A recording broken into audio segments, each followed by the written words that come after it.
have a preliminary slides for sketching the universe of the financial markets from the perspective of IFMers. Okay, IFMers. What does IFMer means? Okay, IFMers. Okay, what does the IFMer means? In my mind, it means that the students in any course of IFM, okay, information and financial management, okay, it means the students, the participants in any course of IFMs. And besides, I will tell you the histories of the department of IFMs and the reasons why we established these departments incorporating two domain know-hows. Okay, and based on this talk, I will explain the reason why we have this course, Introduction to Financial Engineering, and why we learn financial engineering. I know some class participants here have already heard about this talk in other classes of mine before, and you can just listen to it again to treat it as a reviews. Maybe you can get some ideas instead of the one you got before. Okay. The topic of this talk is from the pure financial managers to IT technicians towards an IFMer. The former guys, the financial managers, the financial managers um, uh, means that the former guys have the domain know-hows on finance, and the IT technicians uh, have the domain know-hows on computers, codings, or other information technologies. Okay.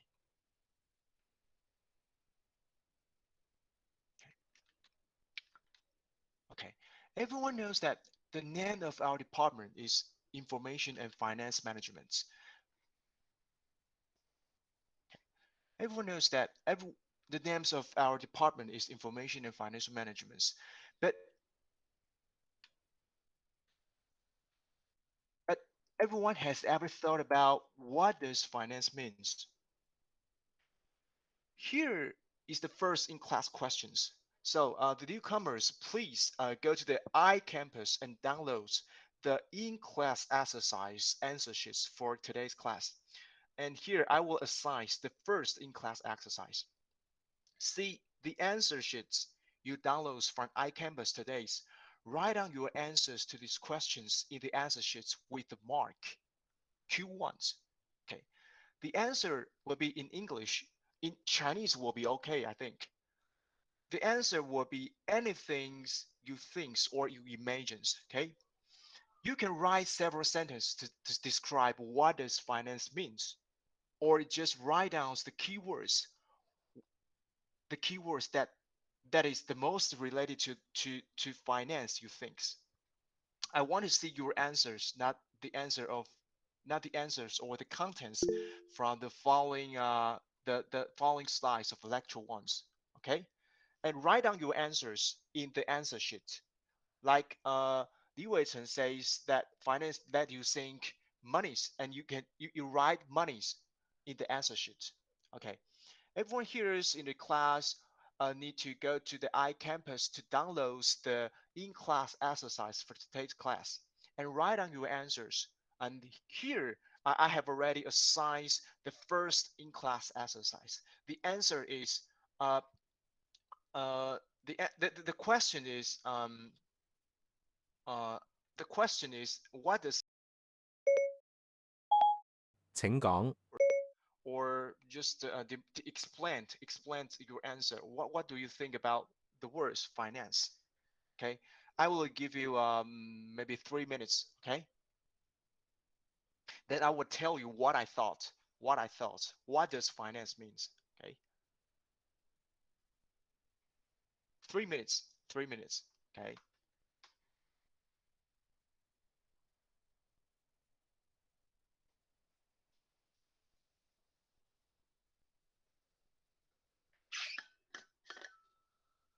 The answers will be in English or in Chinese. That will be okay.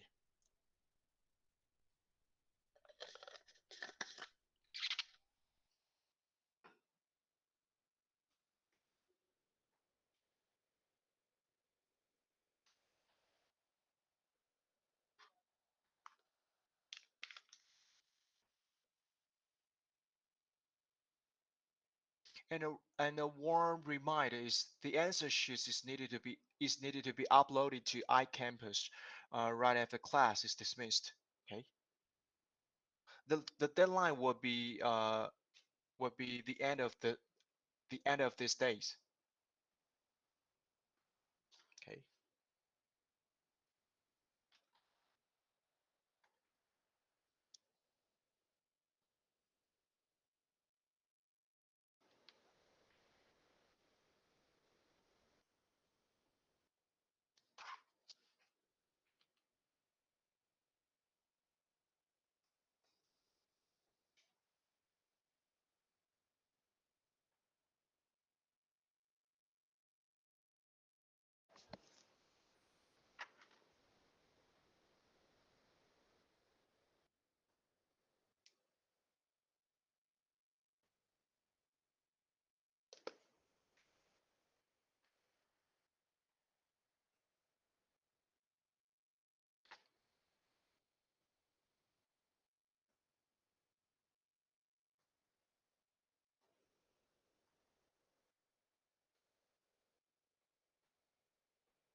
Okay.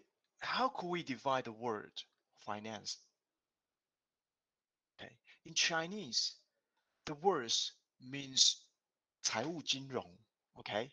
财务金融. Okay. Referring to financing behaviors and your financial decisions. It's about a concept of human behavior that makes cash flow circulate around the world, or and a concept of their decisions on how to take advantage of their money. Okay, so we first define 金融s, the behaviors.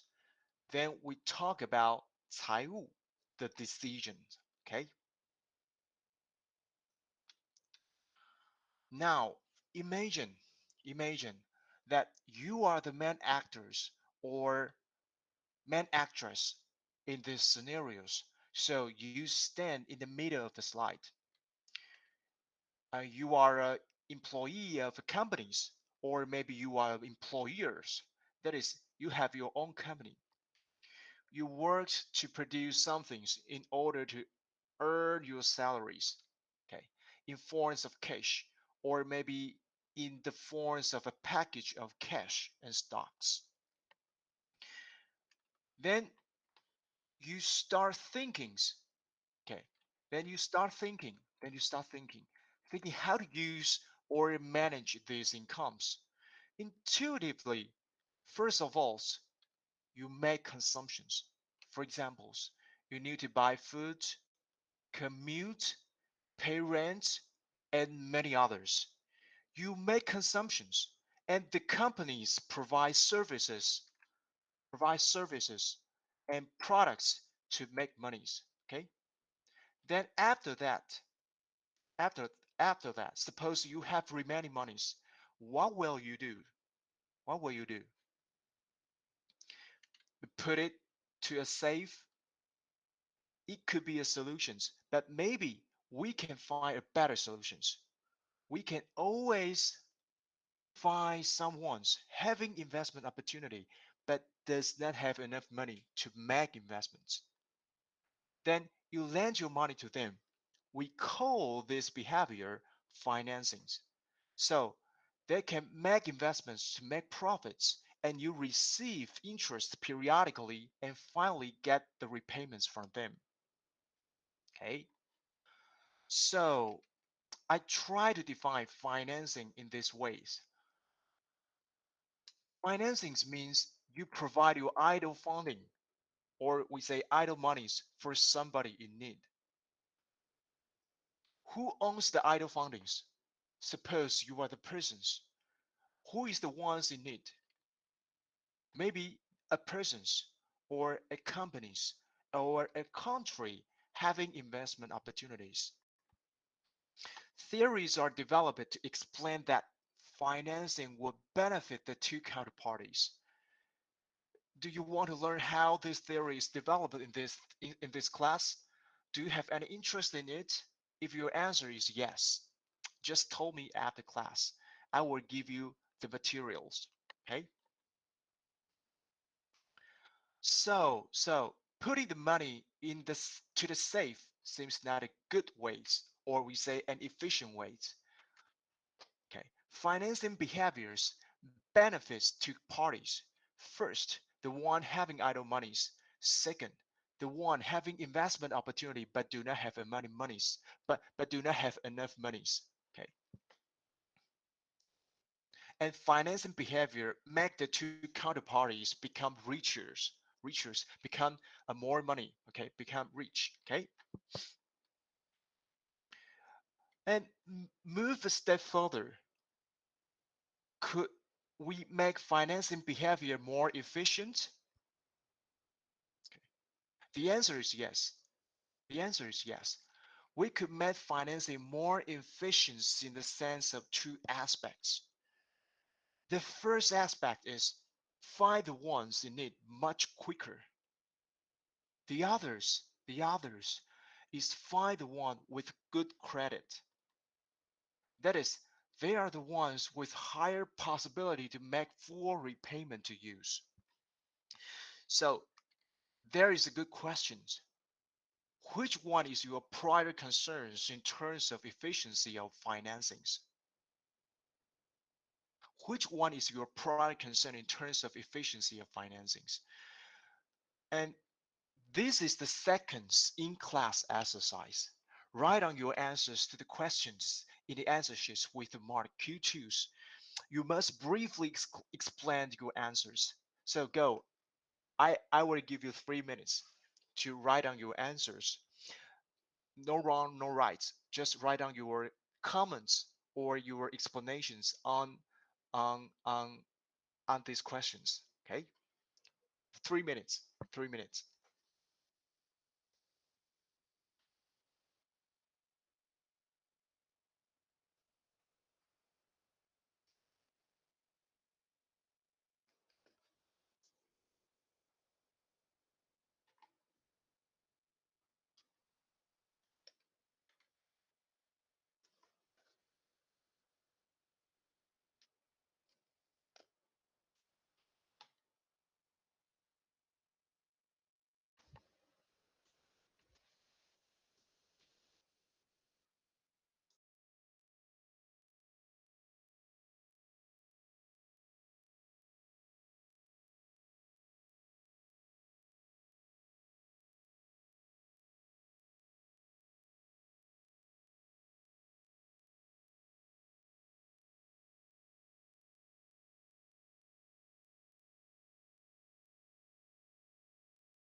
Okay, I think all of you have already finished your uh, uh, have already finished. Okay, so um,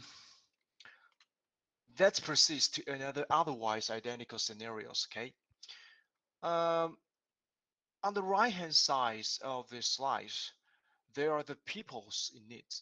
Okay, they are the companies in it, but they have opportunity, but they have opportunities. Okay, investment opportunities. Now someone collects. Now someone collects all of our idle monies. Okay, like we lend money to it, and on the other hand, those in it borrow money from it to finance their investment projects. On the right hand side of the slides, there are people in need, but they have investment opportunities. And someone collects all of our idle monies like we lended monies. And on the other hand, those in need borrow monies from it to finance their investment projects. Then they pay the interest and finally the principals, and it used part of the proceeds to pay us interest and principals. Who is it? Who is it? Can anyone give me answers? Who is it? Yes, you are right. It is a bank. Okay. Banks, as intermediaries, make financing much easier. You lend your idle monies to banks that pay you R1 interest as returns. Banks, on the other hand, lend these deposits to the ones having investment opportunities and as returns pay the banks R2 interest. So banks makes profits through the spread, okay, spread. In Chinese, 利差, okay. Also, theories are built to explain the rules of banks when talking about efficient financings. And the presence of banks makes a three-way win for depositors, borrowers, and banks. Okay. And here is an examples of one interest, the deposit interest rate. Okay, this is the nominal deposit interest rate for NT dollars announced by Bank of Taiwan's. That includes that includes certificates of deposits and demand deposits. Okay, for the formers, the shortest maturity for the contract is 1 years. Okay, 1 years, the shortest maturities. Okay, and for the letters, the demand deposits, the shortest maturity is 1 month. So from the perspective of the depositors like you, the demand deposits provide more flexibility for the depositors. In other words, it is less flexible for the banks. Therefore, the bank provide lower interest rate for demand deposit. Okay. Okay, and here is the comparisons of demand deposit rates in percentage quoted by banks in Taiwan's and R2 interest, the credit card revolving rates in percentage. See, what's the difference? What's the difference between credit card revolving rates and the demand deposit rate? The difference is the spread, is what I just said, spread. The bank receive R2 from the borrowers and pay R1 to depositors and then earns the spread. Okay. And here is another type of R2 interest, the mortgage interest rate. Okay. And notice that the ARM is the abbreviation of adjustable rate mortgage. And the Phi 1 ARMs, is a kind of mortgage loans with a fixed interest rate for the first 5 years. And the jumbo rate is the interest rates for jumbo loans. Do everyone knows jumbo loans? It is a loans for a very large mortgage. So banks bear relative higher financial risk. So they quote higher interest rates. And you can see that the mortgage interest rate is much lower than the credit card revolving rates displayed in the previous slides. Everyone knows why. Interest rates can be treated as returns required by banks, and the higher the risk is, the greater the return is. So that means that the banks bear greater risk when lending money to the credit card holders. Why? Why? And this is the third in class exercise. Write down your answers to these questions in the answer sheets with mark Q3. You must briefly explain your answers. Okay, I will give you 3 minutes, another 3 minutes to go. Okay, so go. Finish the third in-class exercise. Okay.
Okay.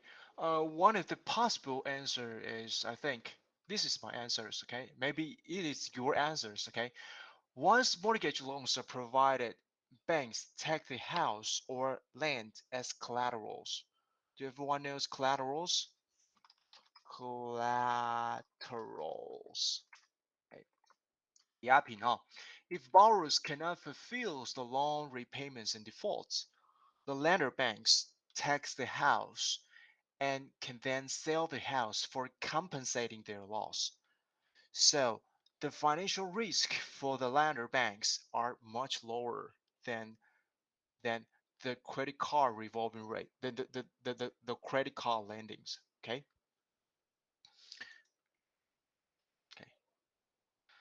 And banks lend money to suitable firms, and we call this corporate banking. Corporate bankings. Okay, 法人金融哈. The opposite is the retail bankings, 个人金融. Okay. And banks always can abort or reject lending to improper firms. And abort means bringing to a premature end because of the problems of default. Abort. Okay. And this is the case. See the headlines. Banks will have to abort lendings to infrastructure sector, especially power companies.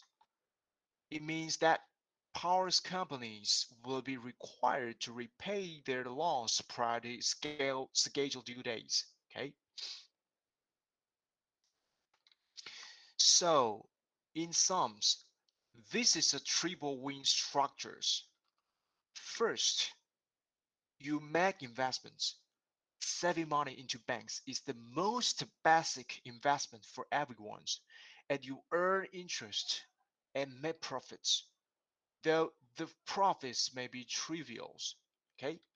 Second, banks collect monies from depositors and then lend money to someone in need. It is a kind of investments for banks.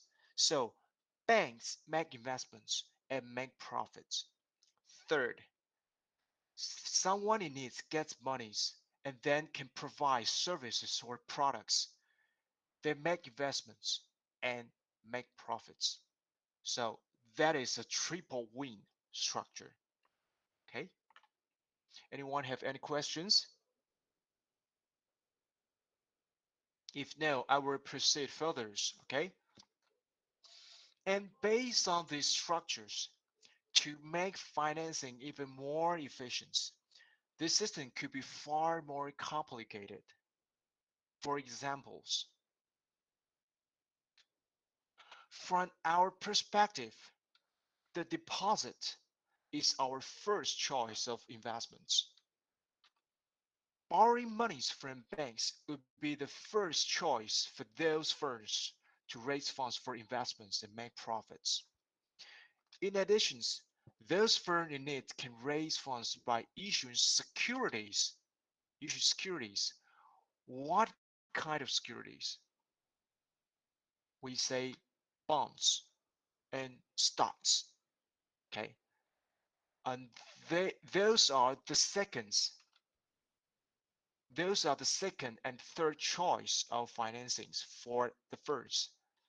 And in addition to deposits, you can invest in this security to make more profits. For examples,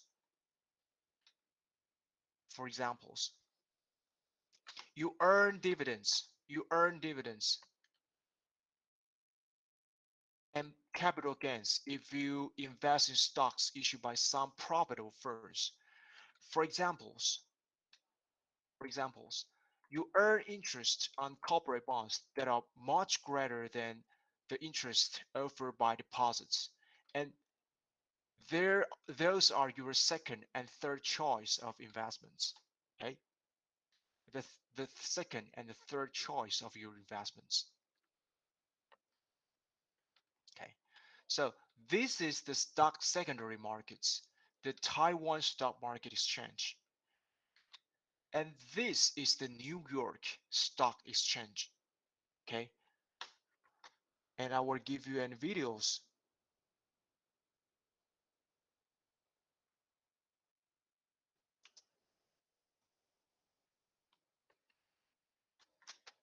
Okay. Endless cycle. Founded in 1792, the New York Stock Exchange is one of the country's oldest institutions. It's home to over 2,000 companies. We provide individuals with opportunities to invest in companies and businesses that have great ideas. Gordon Brown has worked here for more than 40 years. He's even written a book for teens about investing. So, where to? We're going to go right over here and we're going to start in the main room. The stock exchange is basically a giant electronic marketplace. And in a marketplace, you have buying and selling of goods, much like going to a store, buying groceries and other things. Well, that's what happens here. Now, the New York Stock Exchange is the facility where this buying and selling takes place. This is where the investor, the buyer, and the sellers come together. What they're Okay, okay.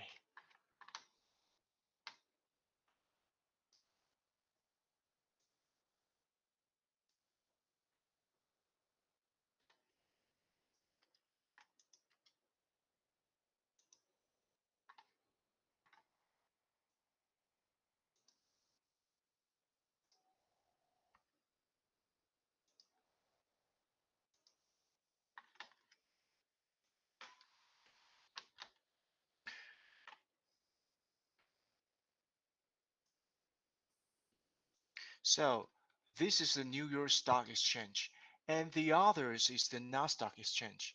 Nasdaq is ranked second on the list of the stock exchange by market capitalization of shares traded behind the NYSEs. And this is another stock market exchange named IEX. And about the IEX, I will recommend you to read the two books, especially the first one with the red covers. Okay, and it talks about the story of why the IEX built. Okay,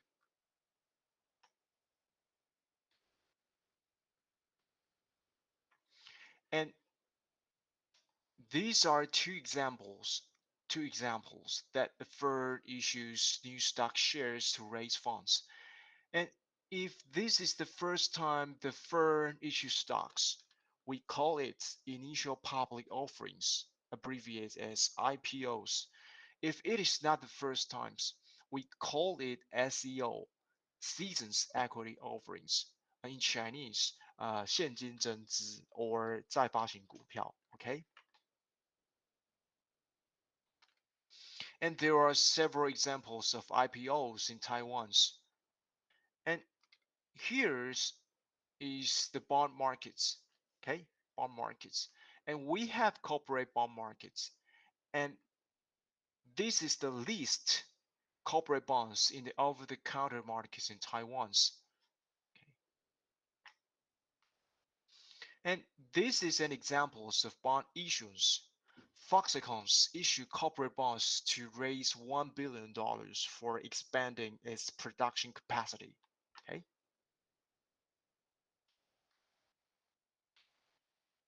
And this is another example of bond issuances.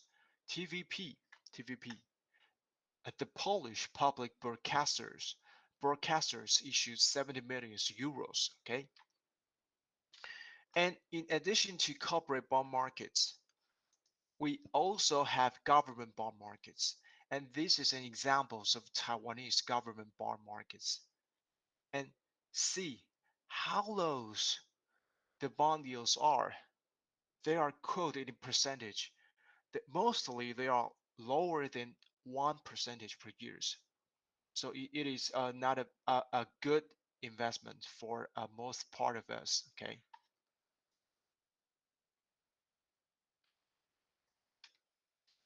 and this is the case that government issue new bonds for infrastructures, and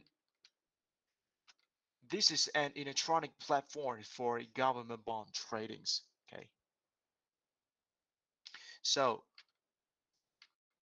just to make a guess, the x-axis of these pictures refers to the timelines from 1980s to 1916s, and the y-axis refers to the amounts of outstanding US bonds. And we have two curves. We have two curves, and one is for corporate bond markets, and the others is the government bond market. And just make a guess, which one is the corporate bond markets? Okay, which ones? Okay, the answer is the red ones is the amount of outstanding US corporate bond markets. Okay, you can observe that the amount of government bonds outstanding is about 3 times as larger as corporate bonds, and there are there are already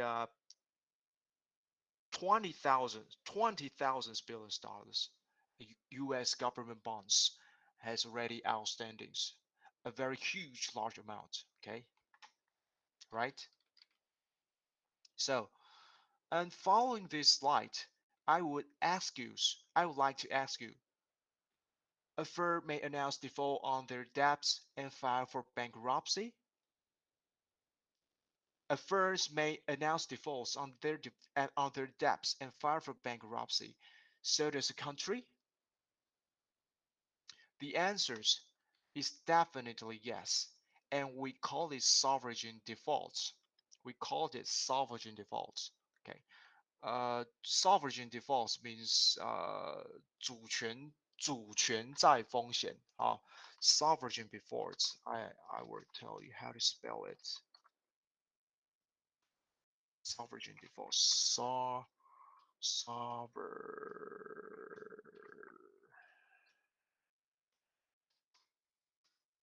defaults. Sovereign. Sovereign.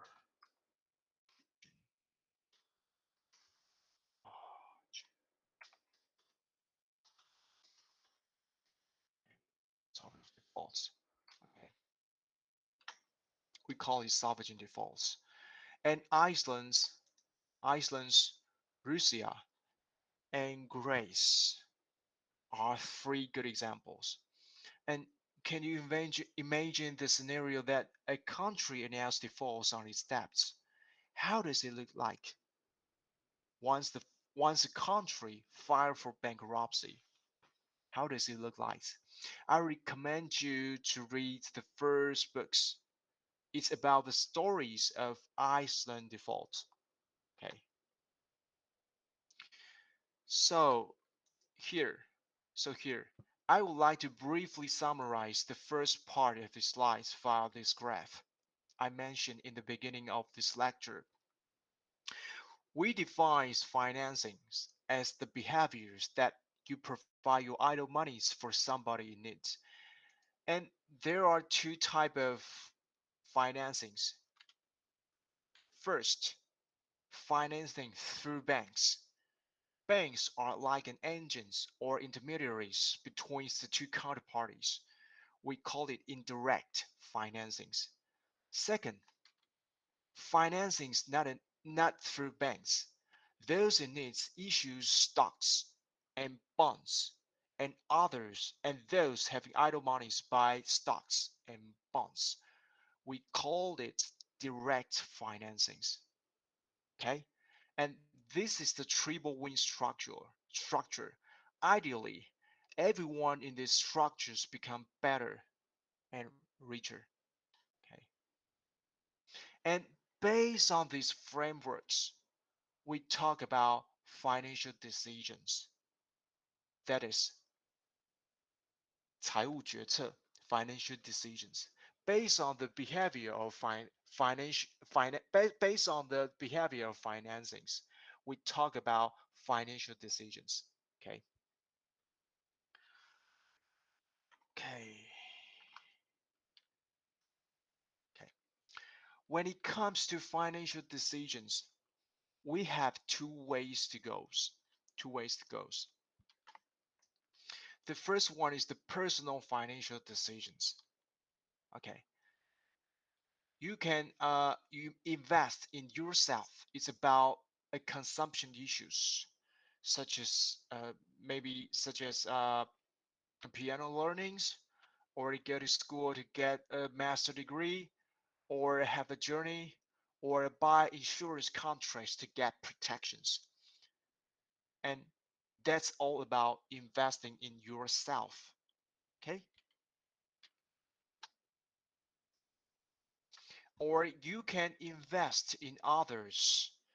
It's about an investment issues. You can invest in stocks and bonds. It talks about what to invest and how to invest.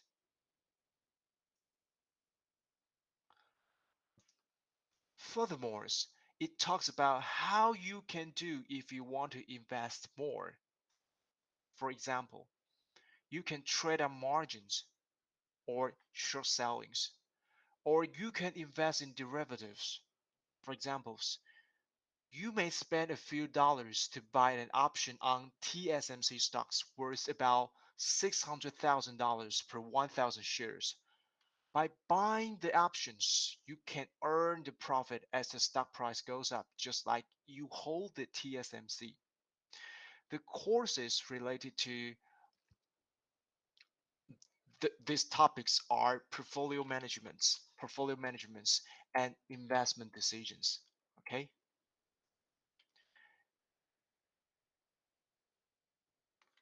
And the second is corporate financial decisions. It also talks about what to invest, but the targets are quite different. For examples, it discusses what kind of employee you want to hire. It discusses the decision on how many lands you want to buy, and it talks about the decision on implementing R&D to pursue internal growth, or just to implement M&A to pursue external growth. Okay. Okay. And the companies will spend several $billion to implement one of these targets. So it is important to think about the source of funding when making these investments, borrowing from banks or issuing stocks or debts. The courses related to these topics are financial management and corporate governance. Okay, sure. And let's take a break for 10 minutes, and we will go back to 3 o'clock. 3 o'clock. Let's go back to the class 10 minutes later. Okay.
So we will go back to the class.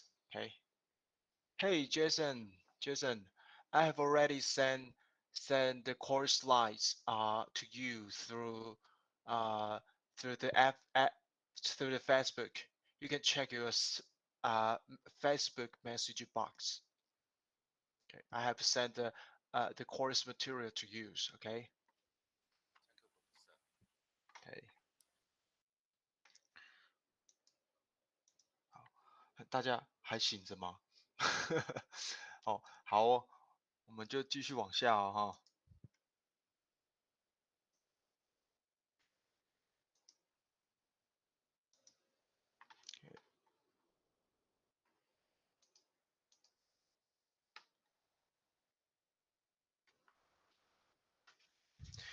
So when we talk about financial decisions, I will separate them into two categories.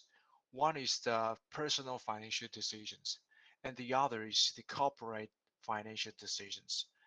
So the questions these two kind of decisions focus on is similar. It's all talk about which target do you want to invest and how to invest, which the source of funds that help you that makes you can finish your investments. Okay, so the question is the same. Okay, the question is the same. Okay,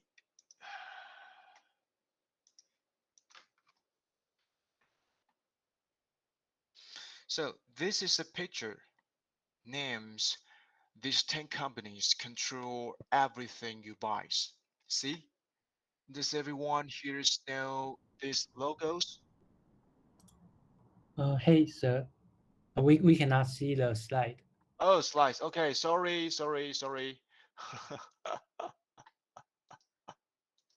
Okay, okay.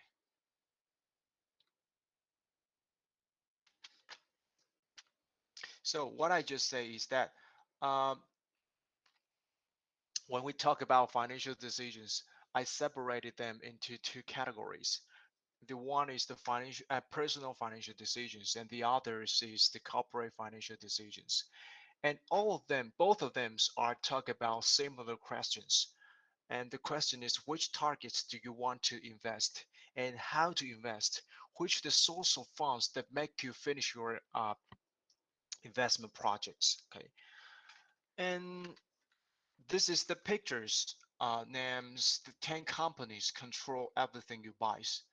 See, does everyone here know these logos? These are brands of foods. There are many there are many the brands of foods.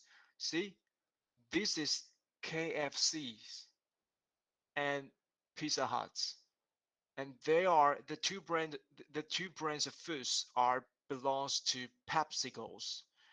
Do you know PepsiCo's in Chinese? PepsiCo, PepsiCo，百事公司就是百事可乐那个百事公司 PepsiCo's, and they are all brands belongs to PepsiCo's, includes Quakers, okay, and Lay's, Lay's, Lay's where a PepsiCo Coke here's, okay, and Pinkos belongs to P&G, okay, Pinkos belongs to P&G, okay, and here is another set of brands of soft drinks. Here's okay, Fanta and Sprite belongs to Coca-Cola companies and many others. Okay, what a beautiful picture, huh? Right? And this is an automotive family tree named Who Owns Who. Okay, a brand of a car will own other brands of cars. It is a kind of corporate investments. Okay, and more specifically, This is a pictures named where are major auto manufacturers investing. Ford and BMW and Volkswagens are well-known brands of cars. And each blue point, each blue point connecting to them are the firms for self-driving technologies and battery for cars. The more the connection to blue points is in these pictures, the more investments in these technologies. It is also a kind of corporate investment. Okay. And here is another picture showing the brands of logos belonging to Disney, like Pixar, originally belonging to Apple, but finally acquired by Disney. And here is the DreamWorks. Does everyone knows the DreamWorks animations? Shreks, Madagascar, and How to Train the Dragons. Do everyone see the movie? See the animation movies? Shrek, Madagascar, and How to Train Your Dragons. Okay, How to Train Your Dragon is my wife's favorite, and we see all series of these movies. Okay, and here's is another famous one, Marvels. Does everyone know that actually the Iron Mans, Captains of America, Mickey Mouse, and Donald Ducks worked for the same boss? Disney acquired Marvels in 2017. Okay. And acquisition is also a kind of corporate investments. Do you know acquisitions? Ac- Acquisition.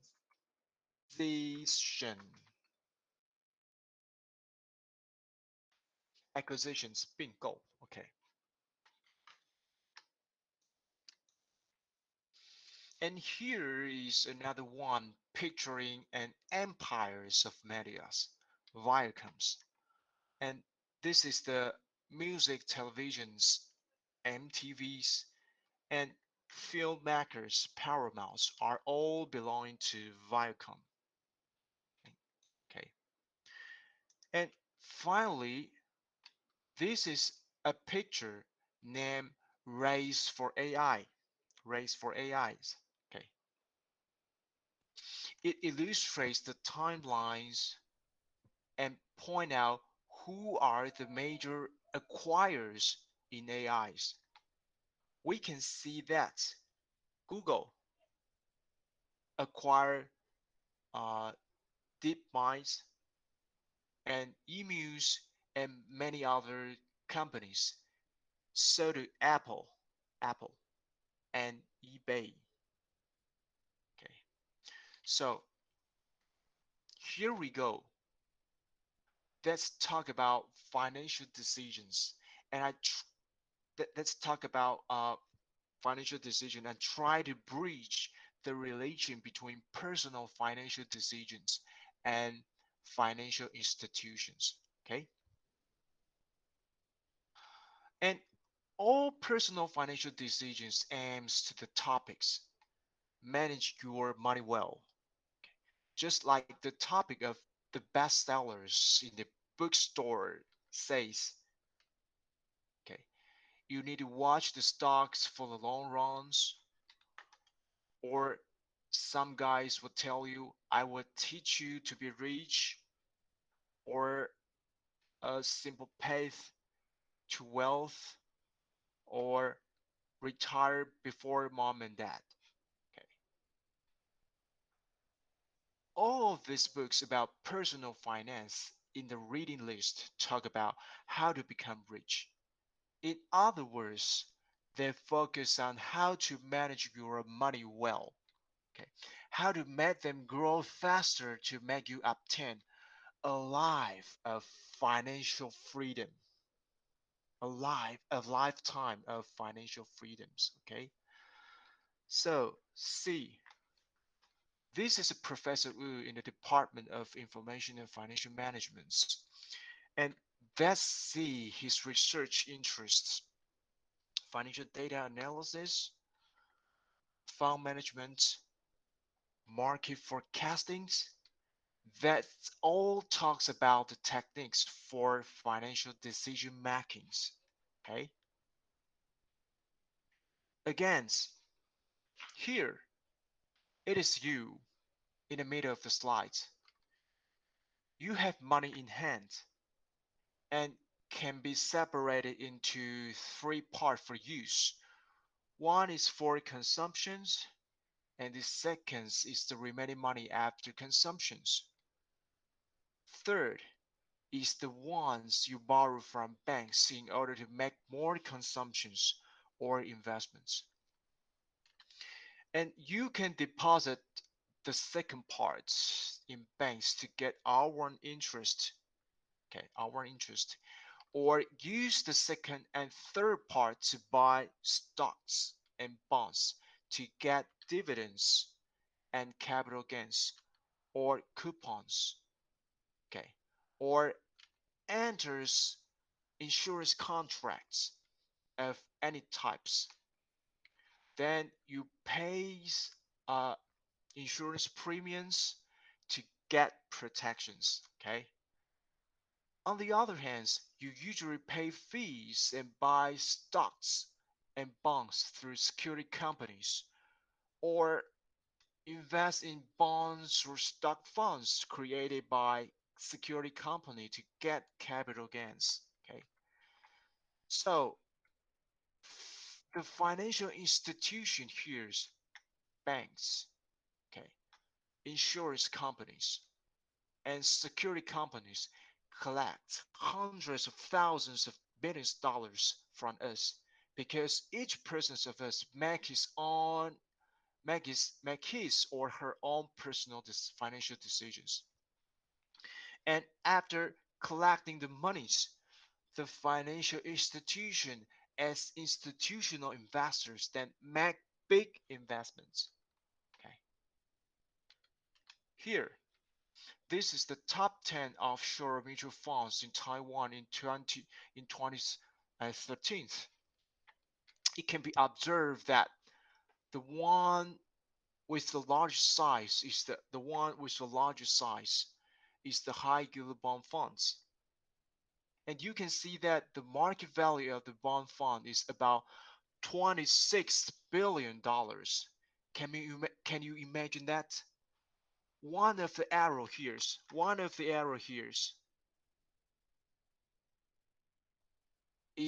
$26 billion. It's just one of them, okay? And the eighth one is the fund comprising by stocks of mining industries, okay? Mining industries. And the ninth is the funds consisting of stocks in global emerging markets.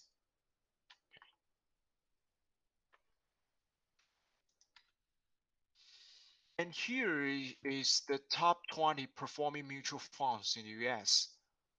And in this table, we can observe that there are six categories of mutual funds. And the large cap, okay.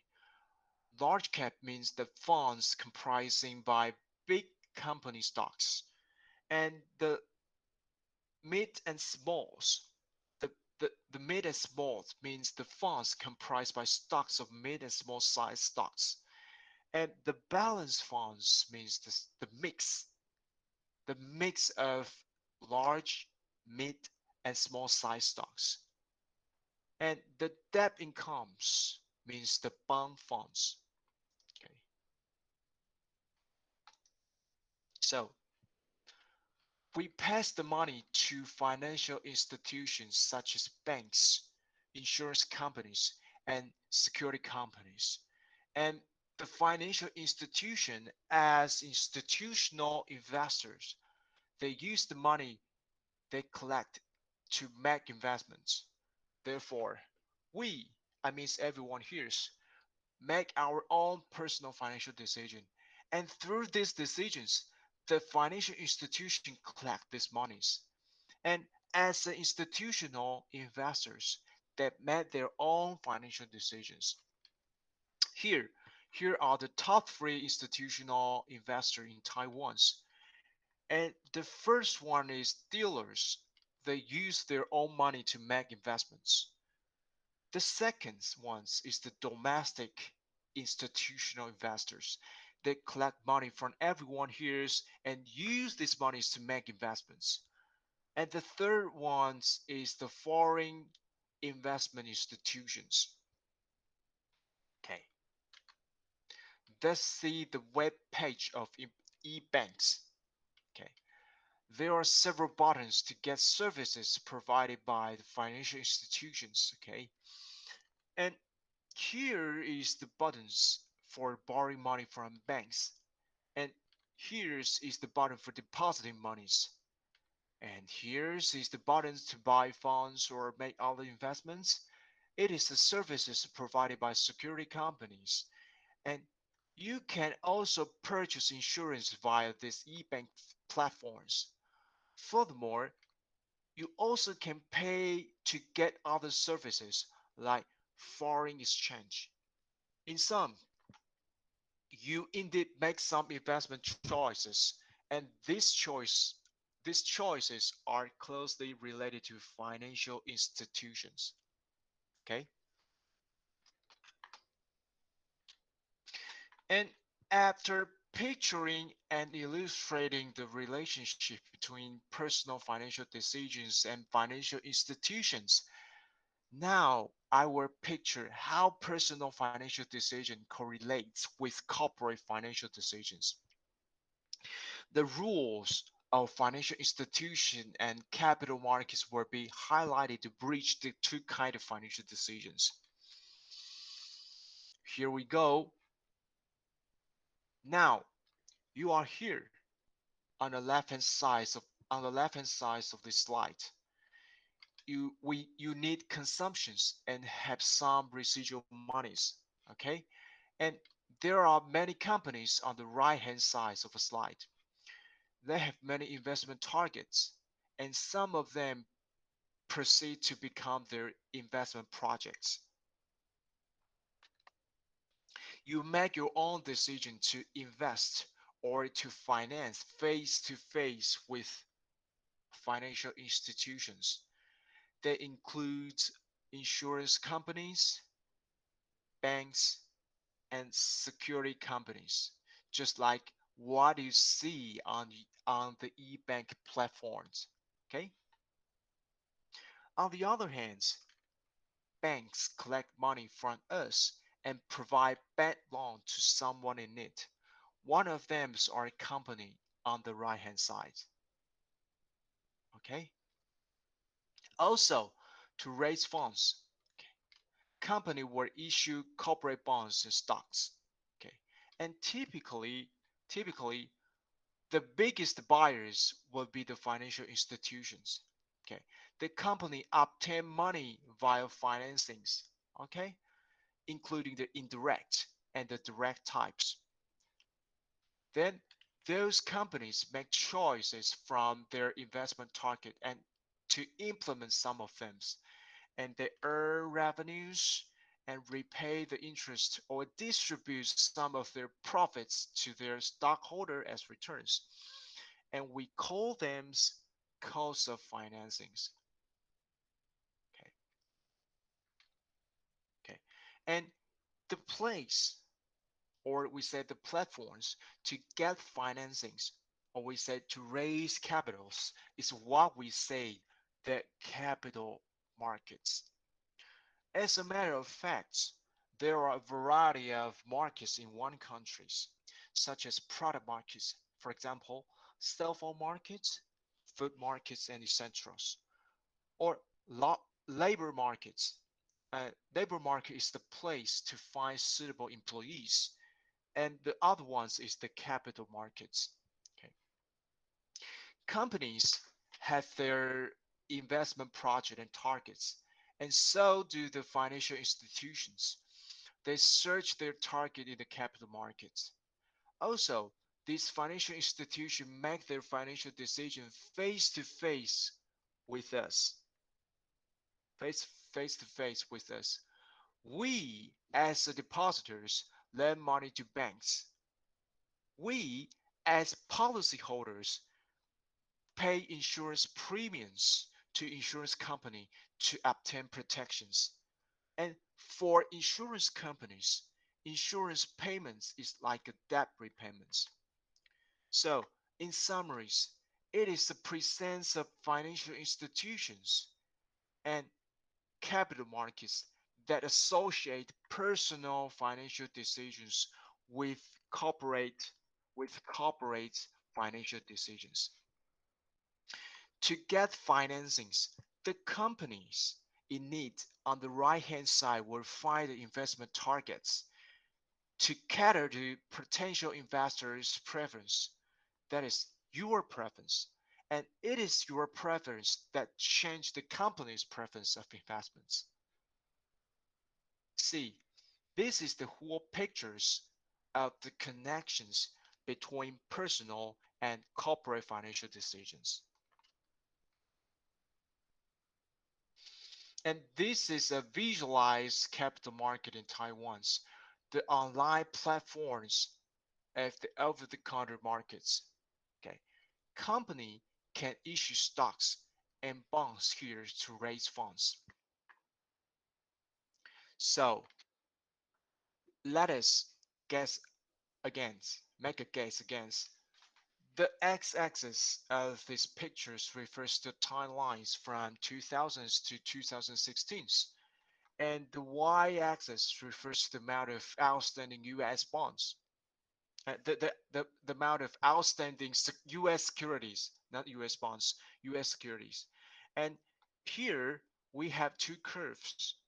One is for corporate bond markets, and the other is the stock markets. So just make a guess. Which curve is the stock market? Blue or red?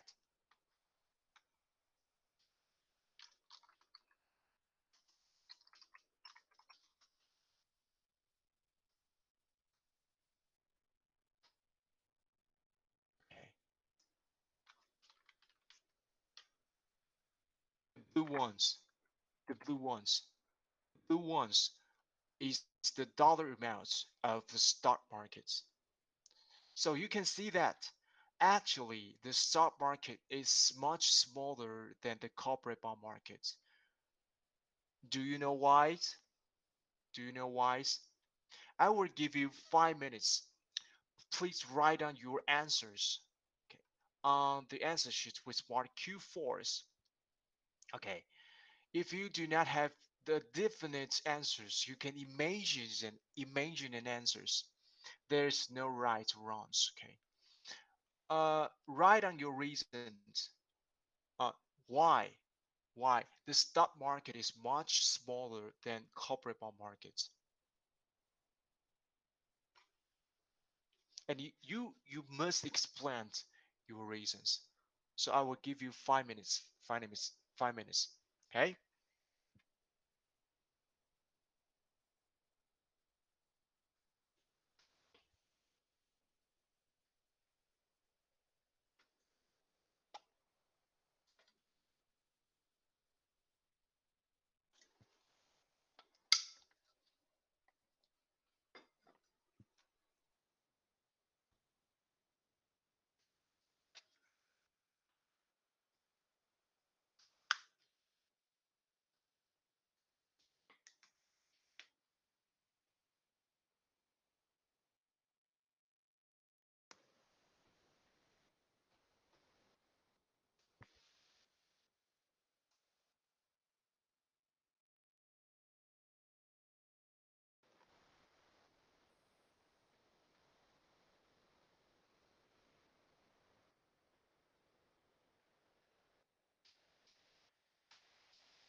Okay, try to think about that. If you are a stockholder, and if you are a CEO of a firms, issue new stocks means what? Means the firm will have new stockholders, right? And you need to share some profit with them. So if you as a CEO aiming to maximize the profits of the existing equity holders, will you issue bonds or equities? The answer is obviously you would rather issue bonds, okay, instead of issuing equity, issuing stocks, right? So this is one of my explanation for this evidence. Okay, and just one of them, one of the possible explanations from my perspective, and I'm very interesting and to see what's your thinkings, what's your comments on this evidence. Okay.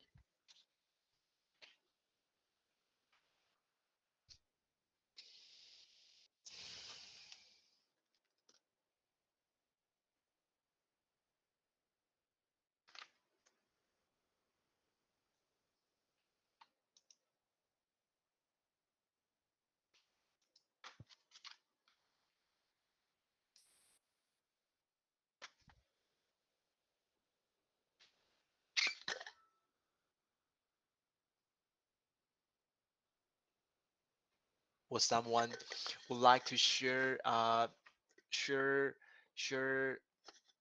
someone like to share she or her or share your opinions on this evidence, you can just pass your answers on the chat box.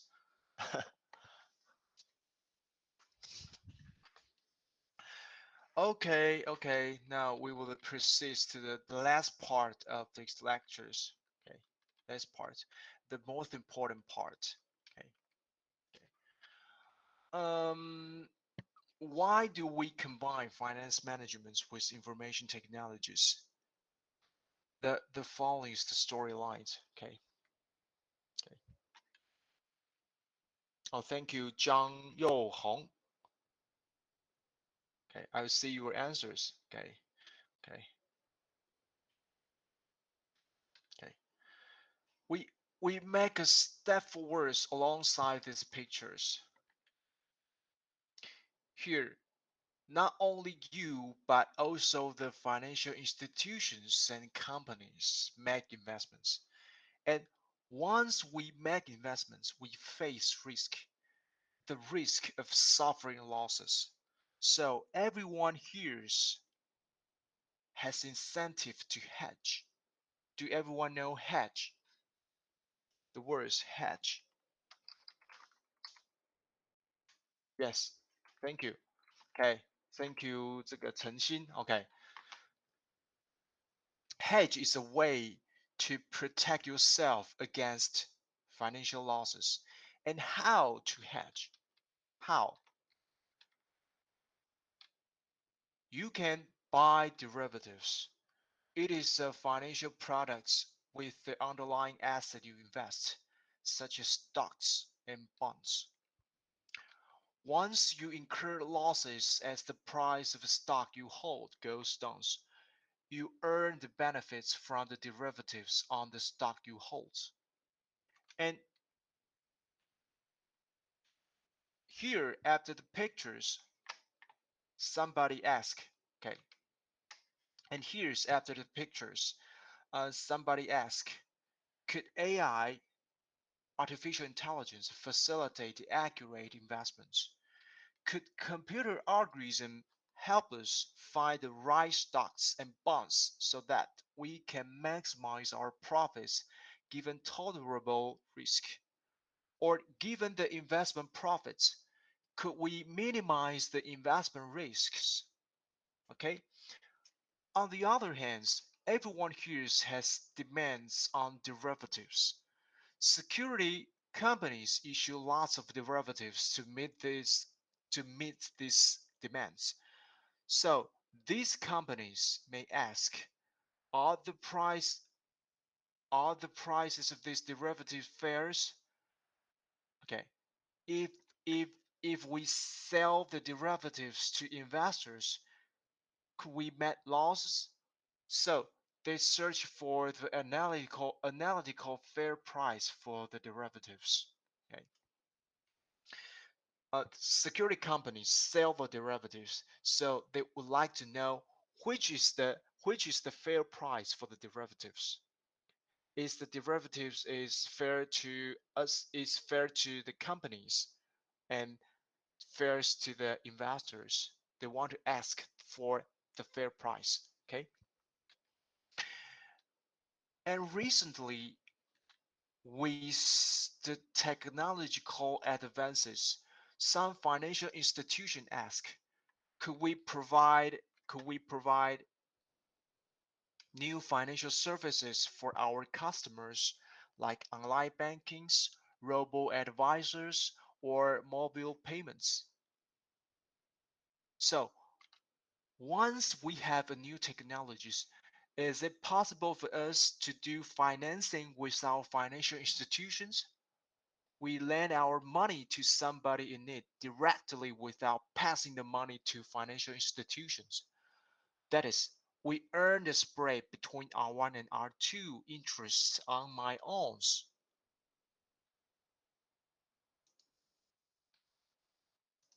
So in summaries, with the new technological advances, rapider and more accurate trading strategy could be realized.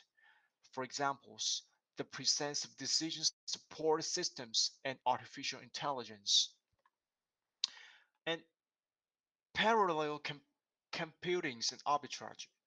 Parallel computing means that computing is done by properly separating a task into several pieces and then assigned to several computers to let them make some calculation parallelly.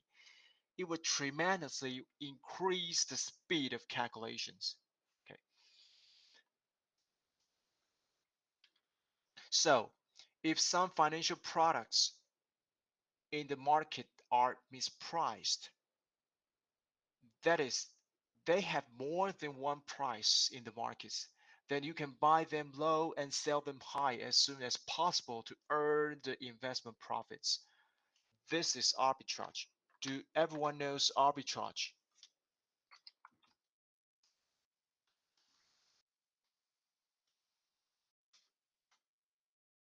This is another word that is very important. Arbitrage. It's about the issues that search for a product with more than one price, and you can always sell them low and buy buy them low and sell them high to earn the arbitrage profits without risk. This is arbitrage. Okay. And the occurrence of arbitrage opportunity may just take only a few minutes.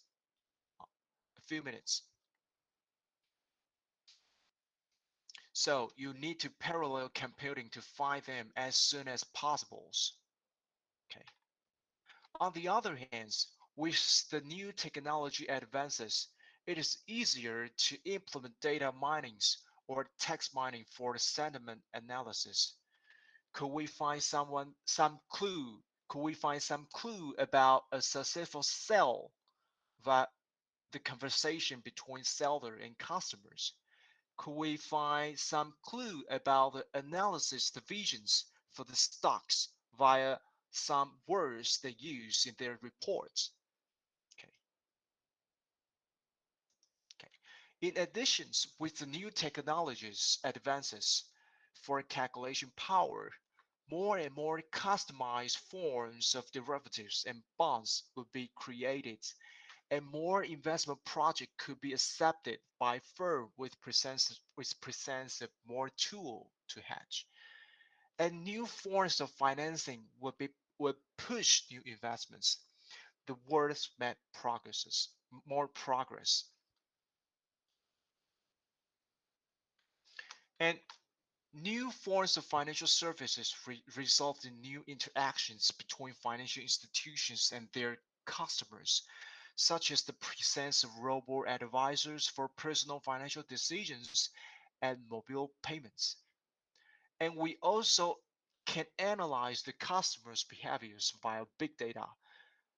Could we find some clues about my customer's preference via their consumption records? It could be. Finally, the presence of smart contracts. The presence of smart contracts. Do you know smart contracts? Try to imagine that you buy a stock. You make your own decision to sell or buy more of stocks. Okay. And now you can buy a smart contract referring to the stocks. You can set the sell and buy timings once you sign the contract. Hi, Strategy will be implemented automatically. It is a kind of smart contract. Okay.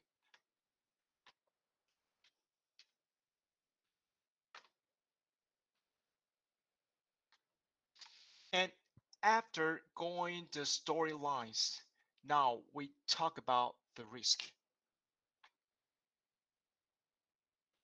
Okay. Uh, Programming trading is regarded as a kind of it's kind of application of new technologies on tradings. But do you know the plunge of US stock market in 1987 are attributed to programming tradings.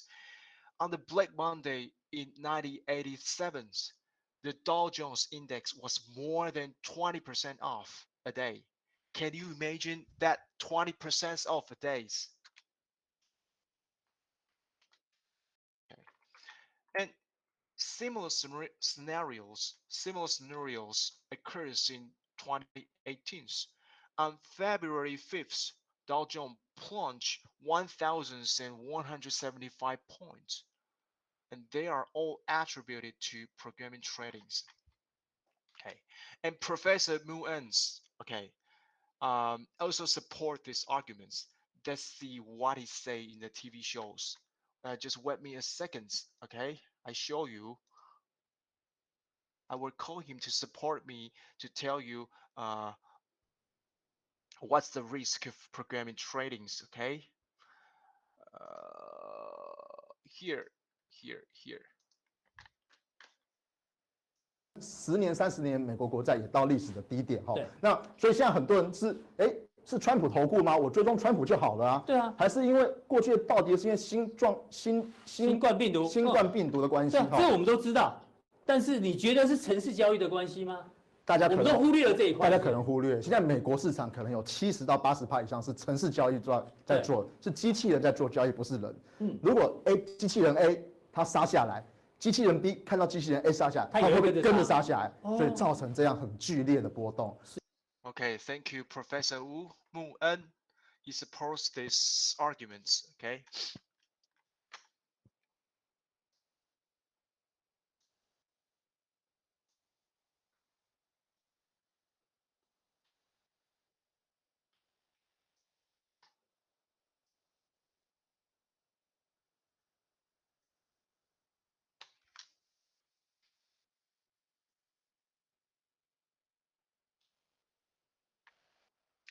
And 2008's financial crisis is also attributed to asset securitizations. Since financial regulations are relaxed, a variety of new financial products are created and issues. Besides, since the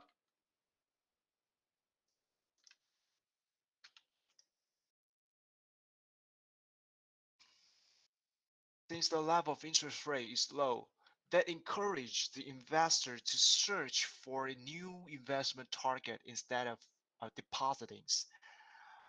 That's why the financial products are so popular in the capital markets when the interest rate is low. But they expose the issuers, typically the financial institutions, to tremendous risk. Then the too big to fail problems are introduced to the government. Do you know the too big to fail problems? A bank is too big. I mean, the firm size, okay, is too big. So once it filed for bankruptcy, several companies and banks relying on the banks may also file bankruptcies. Okay, so Lehman Brothers is one of the examples. Many people will lose their jobs. Consumption shrinks to make more companies file for bankruptcies. This is a vicious circle. Okay, so to prevent such situations, the government is forced to provide bailouts for the big banks using taxpayers' monies. Is it fair? It is not fair, actually. So this is a too big to fail problems. Okay. Okay. And would the actual financial institution be eliminated due to the presence of virtual currencies such as bitcoins and ethers? Banks are always treated as the center of money flows. The presence of bitcoins and ethers decentralize the banks. And then what happens? It encourages money launderings. Okay. Okay. And if lendings is not met by banks, is met peer-to-peers, it also sparked a credit crisis. The peer-to-peer lending crisis in China is a good example. Do you know the peer-to-peer lending crisis in China is is is what kind of case? Do you know do you know the case? Do you know the news? Okay. The companies such as Dai build the platforms to match. It is not a bank. It is just a company that build the platforms to match people who have idle monies and those in need. Okay. And the platform earns the fees. However, however, the business, there are several companies like Dice. So the business is very competitive to attract peoples to come to the platforms. Okay, the platform lower the examination criteria. So people in need can borrow money via platforms even though they are unqualifiable. It's just like the structures, the structures in page 3 of the slide. Financing without banks. So therefore, go back to the first questions. Okay, credit risk create tremendous losses for the lenders. So go back to the first questions. The financing can be more efficient in the sense of two ways, right? So which one is more important? You can think, you can think these questions and go back to the first questions again. Okay.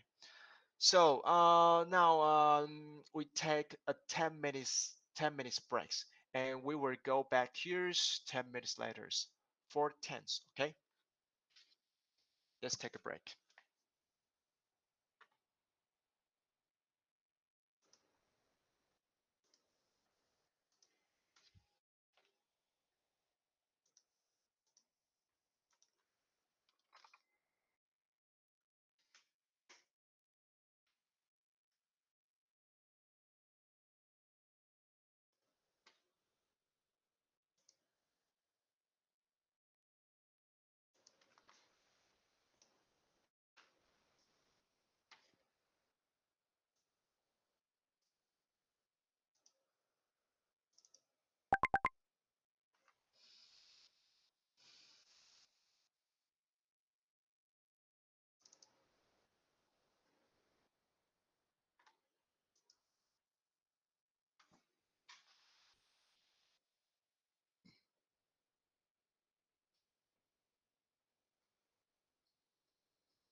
哦，讲了2堂课的英文，好累哦。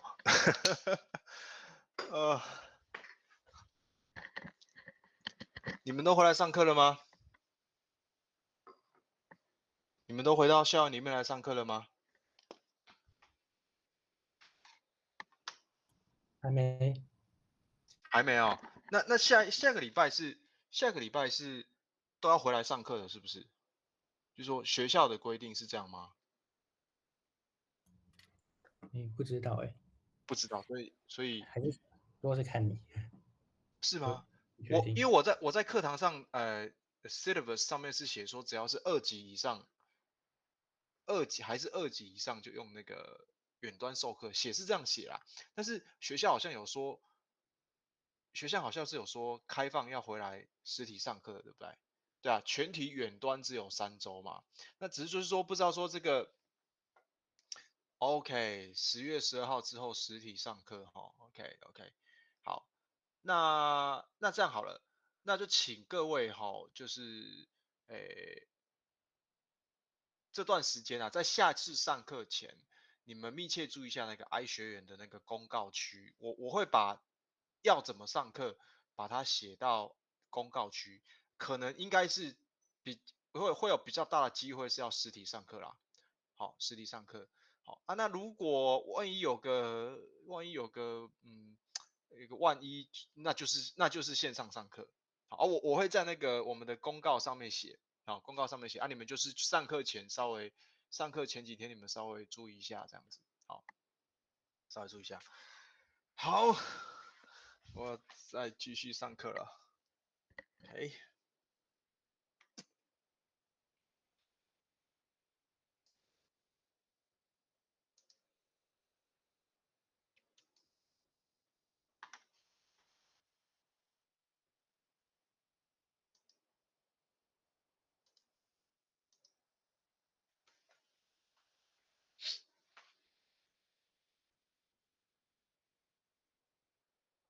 So the peer-to-peer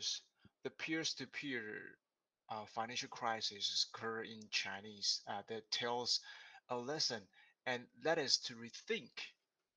make us to rethink questions. Uh, is the online lending a fintech? Is it? Okay, you can think about this. Okay, and another question is financial. Here, here. Financial services will be replaced by AI. Could you think so? Would all kind of services be replaced by robots or we say AI? Is it? Okay. It is another question you can think about it. Okay. So let's go to the last part of these lectures. Okay. I mapped the IFM course into the picture I just make. And the course financial engineering is here. Okay. And I want to talk about what is financial engineering. Okay. What is our financial engineering? Okay.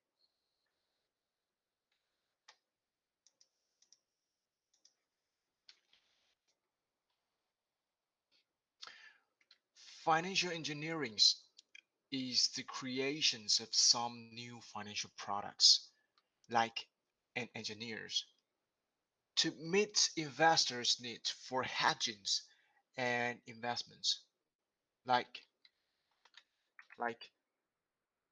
the dual currency bonds or the puttable convertible bonds. Puttable convertible bonds is here puttable convertible bonds.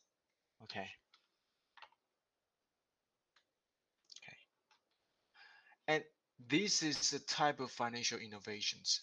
In addition, some new financial process is provided by financial engineers like like financial process, like electronic security tradings here, electronics, electronic financial tradings, security tradings is a kind of innovation for financial process, and automatic tellers machines, ATM, is a kind of financial innovation before. Okay, this is also another type of financial innovations. And then why financial engineering? The main reason is that everyone invests to increase the price volatility. As the risk is raised, investors search for feasible instruments for reducing the investment risk.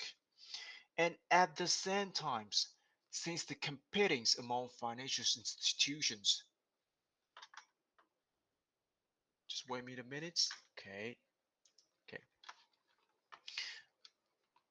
Since the competitions among financial institutions become more and more intensive, that encourage the relax of financial regulations.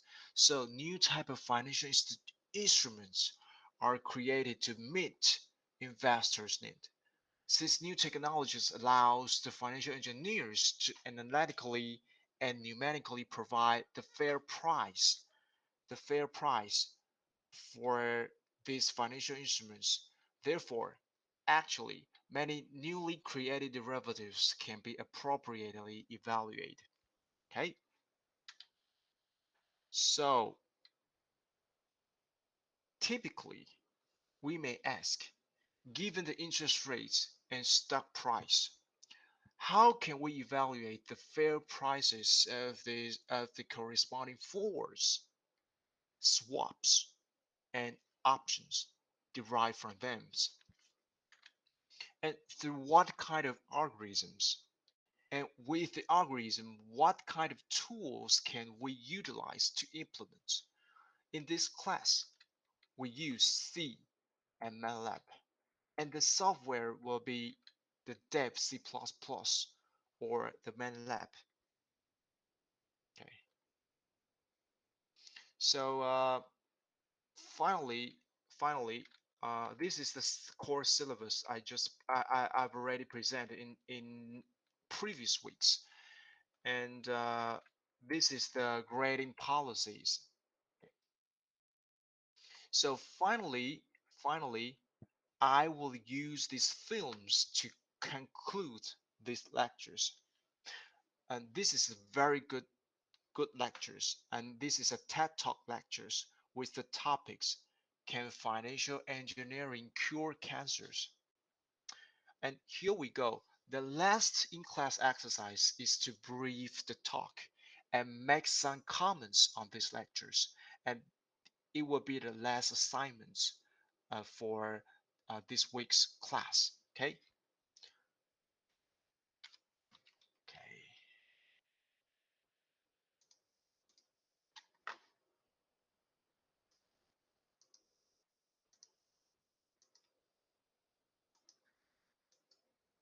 I will see these films with you again. And this film is is a very good match, and to echoes the main topic of this slides, lecture one slides, and it will be a good conclusions for these lectures. And let's see why we say, can financial engineering cure cancers? Okay.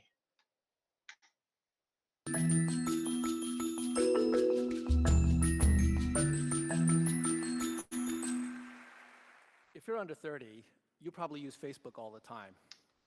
I'm not part of that demographic, so I don't. But if I did, these are some of the photos that would be on my Facebook page. Pictures of my friends, colleagues, and my mom. These people have one other thing in common besides me. They all died of cancer within the last few years. Cancer is personal for me, as I'm sure it is for many of you. So by a show of hands, how many people here have dealt with cancer directly or have friends or family that are dealing with cancer? Yeah, cancer touches all of us. So I know that grieving is supposed to have 5 stages: denial, anger, bargaining, depression, and acceptance. I don't think I'm ever going to make it to acceptance because I'm still stuck on anger. I'm sick and tired of losing friends and family to cancer, and I don't accept it, and neither should you. But what can I do? I'm just a financial economist, and cancer patients need a financial economist like a fish needs a 401k plan. But as I learned more about cancer and the business of cancer drug development, I now believe that financial engineering can play a major role in curing cancer. Now, before I tell you how I came to that strange conclusion, I need to make a disclaimer. You know, like the warning on drug commercials. I may cause disorientation, confusion, or drowsiness, but this should all pass within 18 minutes. The real disclaimer is that I have no background in biomedicine. I'm not part of the biomedical industry. But like all of you who have friends or family with cancer, I want to help. And 4 observations have convinced me that the financial industry and all of us can do a lot to bring cures to cancer patients faster. The first observation is that drug development is getting harder and harder all the time, not easier. What's the evidence? Well, here's a graph titled Ehrum's Law from an article on the efficiency of the pharmaceutical industry. The horizontal axis is time, and the vertical axis is this measure of efficiency, the number of new drugs approved by the FDA each year per $1 billion of R&D spending. And it's been declining for decades. In case you're wondering, Ehrum's Law stands for the opposite of Moore's Law. This is the exact opposite of what we're experiencing in semiconductors, where we're getting more and more efficient all the time. Why is this happening? Especially when we're getting smarter year after year, thanks to all the breakthroughs made by scientists, clinicians, and drug developers just in the last 10 years. Well, it's partly because we're getting smarter that drug development is getting harder and financially riskier. Now, I know that sounds counterintuitive.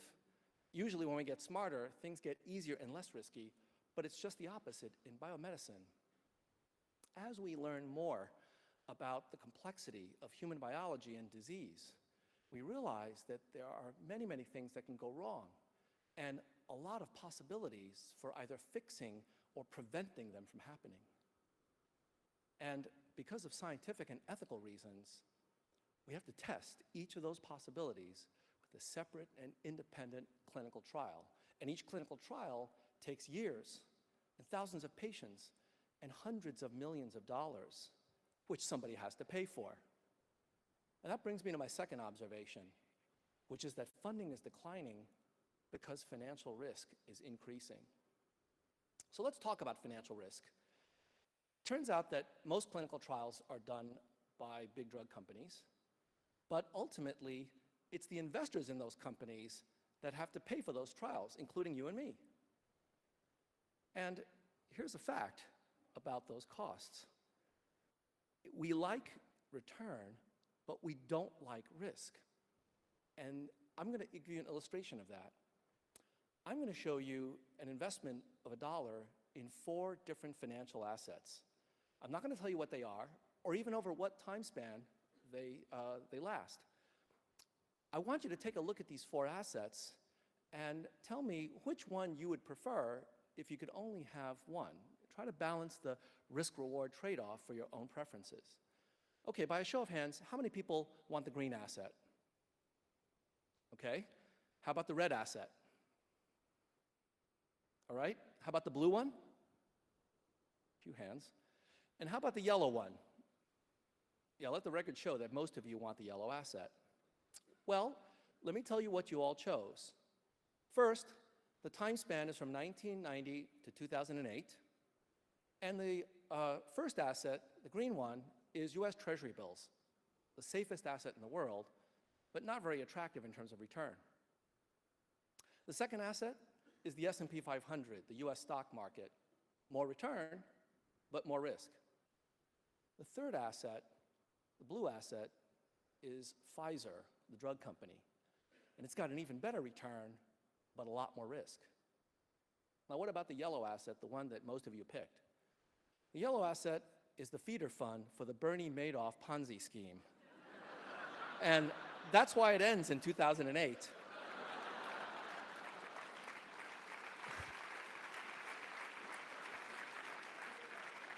We all want more return and less risk. It's human nature.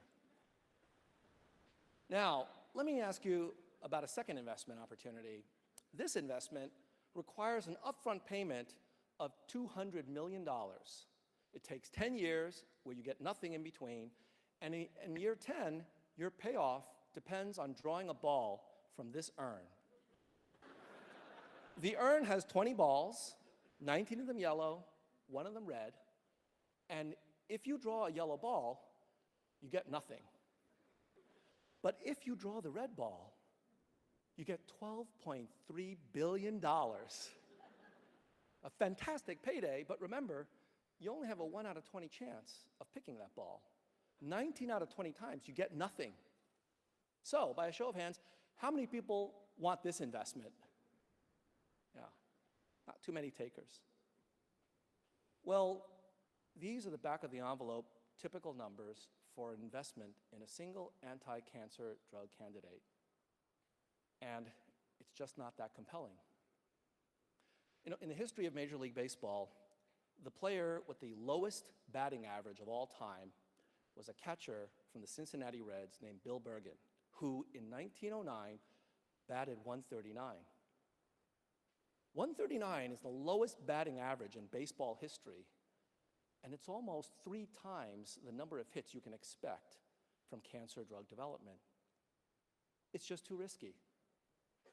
And these statistics, they have an impact on biomedical funding and on patients.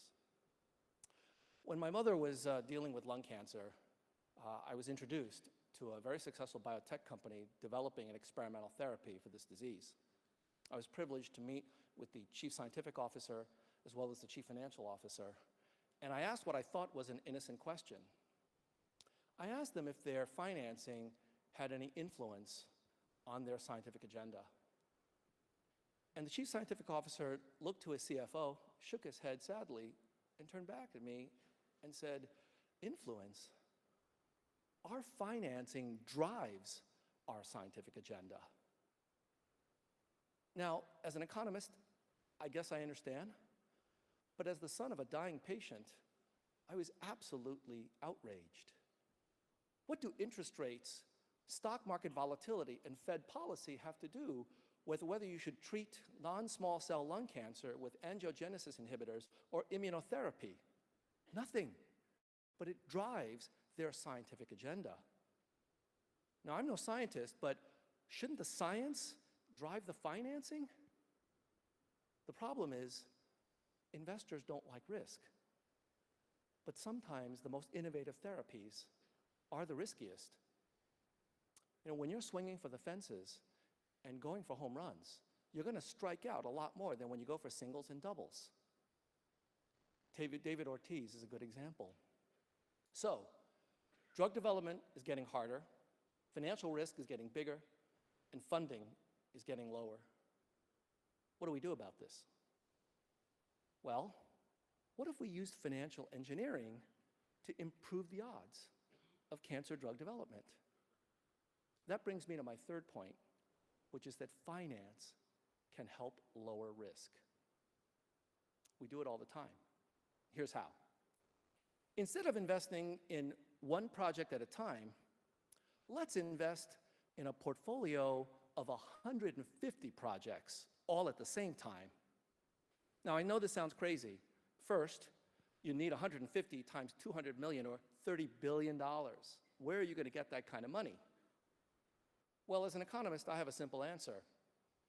Assume we have $30 billion. I'll come back to that. But second, if you don't want one of these projects, why on earth would you want 150 of them?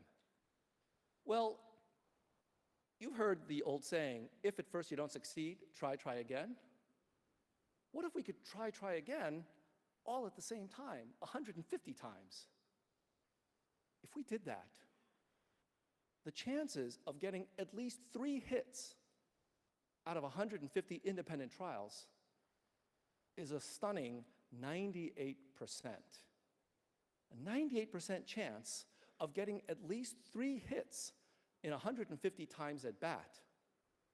By the way, 98% is more than double Ted Williams' batting average of 406. And if you got at least 3 hits, what would your portfolio be worth? Well, 3 times 12.3 billion, or $37 billion in year 10.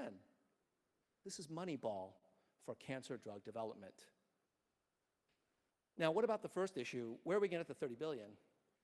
Well, if you have a 98% chance of producing $37 billion in year 10, it turns out that you can finance the vast majority of that $30 billion by issuing long-term bonds. And if we use all the other tricks of the financial trade, things like collateralized debt obligations, credit default swaps, and derivative securities, we can do even better. Now, I know what you're thinking. Really? We really want to do this? Didn't these techniques figure prominently in the financial crisis? And I have to tell you that it was studying the financial crisis that got me thinking along these lines. The financial crisis didn't happen because these techniques didn't work. It happened because these techniques worked way too well. In fact, these techniques are called financial weapons of mass destruction for a reason. There's tremendous power locked up in financial markets around the world. And if that power is unleashed in an uncontrolled and irresponsible way, I've always wanted to do that.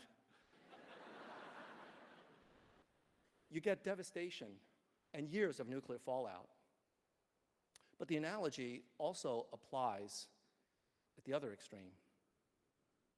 If we use these tools carefully and responsibly, we get virtually unlimited power for fueling innovation and economic growth. Works both ways. So, let me give you the positive extreme. Imagine creating a multi-billion-dollar cancer megafund managed by the world's experts in biomedicine and healthcare investing. Imagine this fund invests in a large number of really risky but potentially life-saving cancer therapies. I'm talking cures, not just 2 or 3 extra months of suffering for cancer patients. And imagine if this fund were financed by cancer bonds that we could all invest in, like the war bonds that the US government issued to finance World War II. 85 million Americans invested in war bonds, and by 1946, we had raised $185 billion for the war effort. That translates into $2.3 trillion today. It's a crazy amount of money. And we can finance the war on cancer in exactly the same way. And the research that my collaborators and I have been doing, and I have to give a lot of credit to my collaborators. We couldn't have done this like myself. Fantastic team we have. We found that investments in these kind of securities can actually earn reasonable rates of return for investors if they're structured in the right way. This brings me to my 4th and most important observation: the importance of expectations and vision.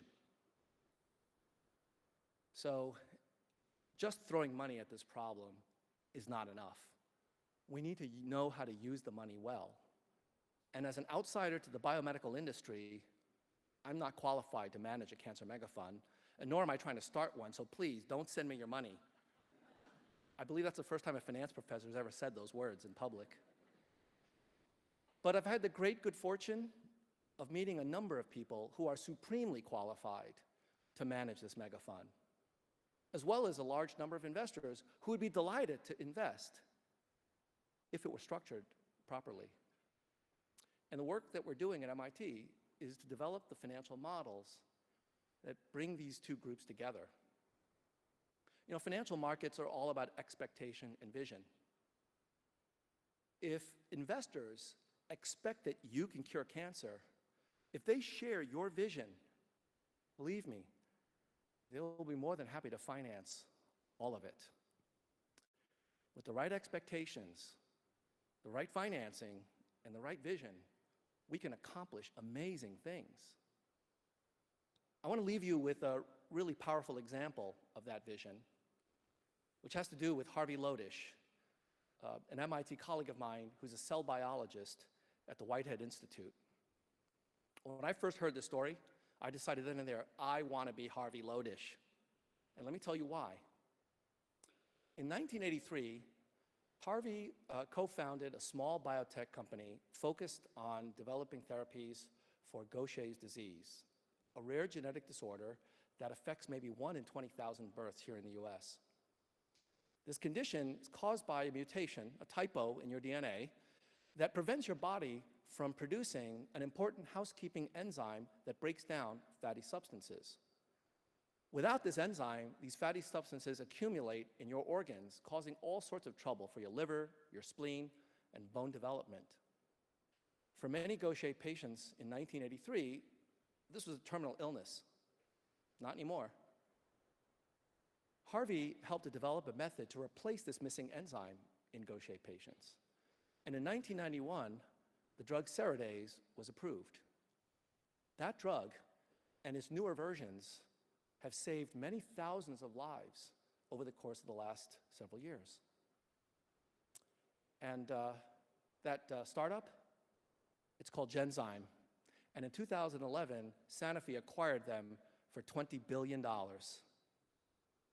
Now, that's not why I want to be Harvey Lodish. I want to be Harvey Lodish because of what happened in 2002. That year, Harvey's daughter gave birth to her first child, Harvey and his wife's first grandchild, a boy named Andrew. Great name, by the way. Andrew was born with the mutation for Gaucher's disease. What are the chances? Well, just because you have the mutation, it doesn't mean you get the disease right away. But when Andrew turned 10 in 2012, he started developing the symptoms. But he's just fine, leading a perfectly normal and healthy life, thanks to the drug that his grandpa developed over a decade before he was born. When Harvey was doing his work in the 1980s, he never imagined that his work would one day save the life of his grandson. Pretty cool, huh? This is why I want to be Harvey Lodish. I've never had the privilege of saving another life, never mind the lives of my 2 boys, or my future grandchildren, or my mom. I can't. I'm not an MD. My PhD's not in cell biology. I'm just a financial economist. But you and I, we can both be Harvey Lodish if there were a mega fund that we invested in and which could someday finance cures for our grandchildren's illnesses, whether they be cancer, Alzheimer's, or rare genetic conditions like Gaucher's. Now, I know that talking about investment rates of return in the same breath as life and death issues like cancer may seem incredibly callous and offensive. My mother died of cancer, so believe me, I get it.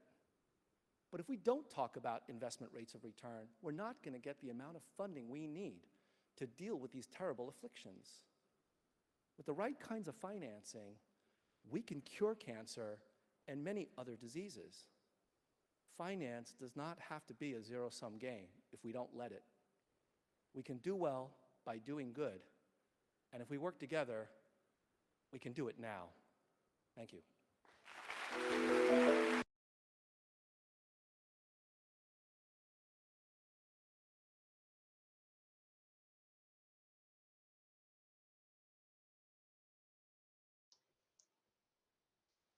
You can briefly write down your comments on the answer sheet. And if you have no idea, you can read it, watch this video again. And here's have some subtitles. Okay.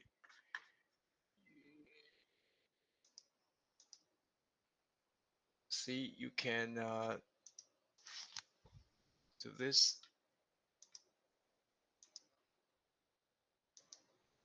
Okay.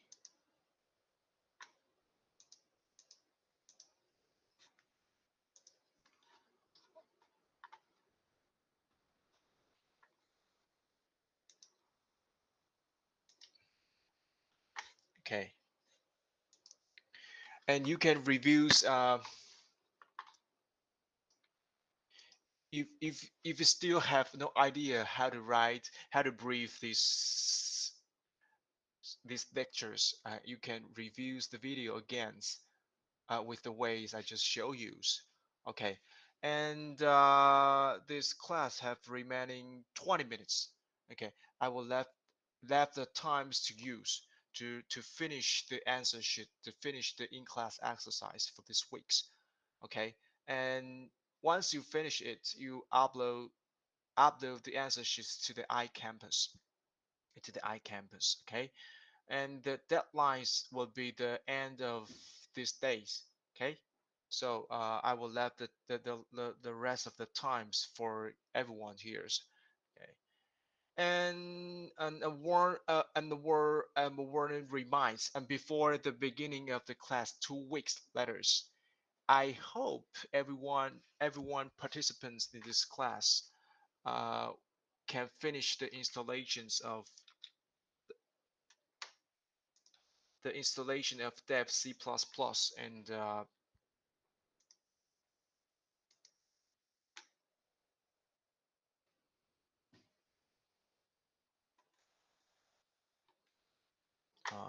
let me show you.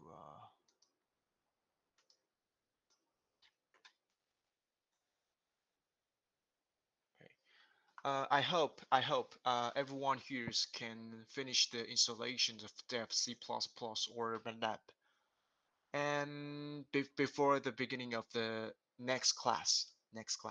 And for the Apple computers, all the compilers for C language will be okay. Okay, the installation tutorials have been uploaded to iCampus.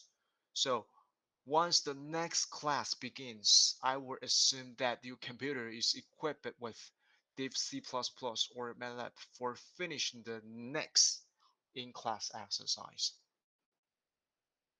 Okay, this is the warming remind for use. So there have uh, about 15 minutes left. I will give the times for you to finish uh, the rest of the in-class exercise for this week's course. Okay, and if you finish it, you can just leave the class. It's okay. Okay, go. Go to finish your in-class exercise.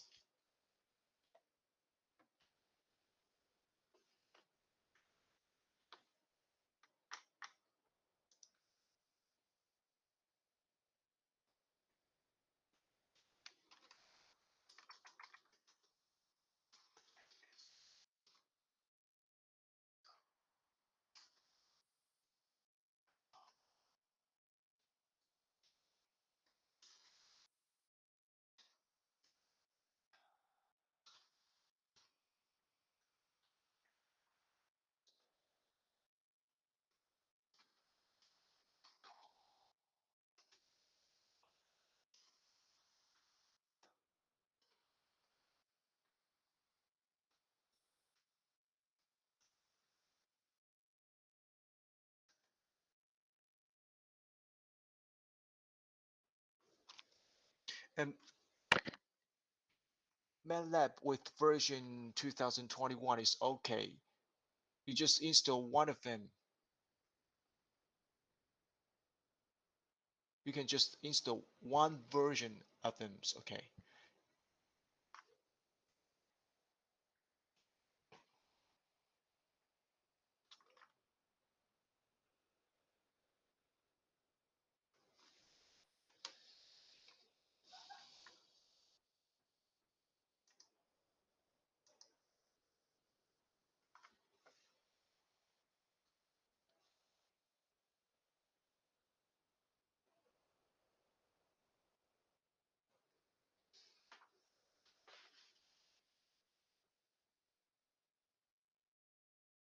So I strongly suggest you that you bring your own laptop, your own computer to the class if you go back to the school to attend the class.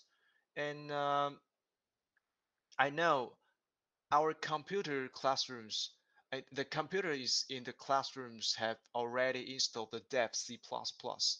So if you want to, if you do not if you do not want to bring your own laptops and just come to the classroom and use the computer in the classroom, they will be okay.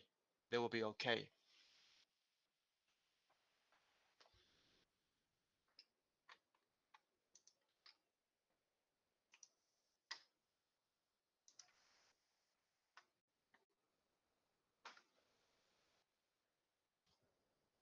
Yes, VMware is a feasible solutions for you.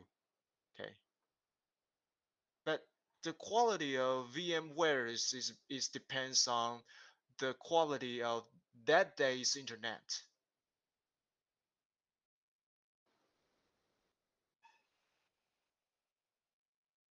The internet for the classroom 240 is not always good, according to my experience. So uh, the better solution is that you bring your laptop and the laptop is have already installed the MATLAB and Dev C++.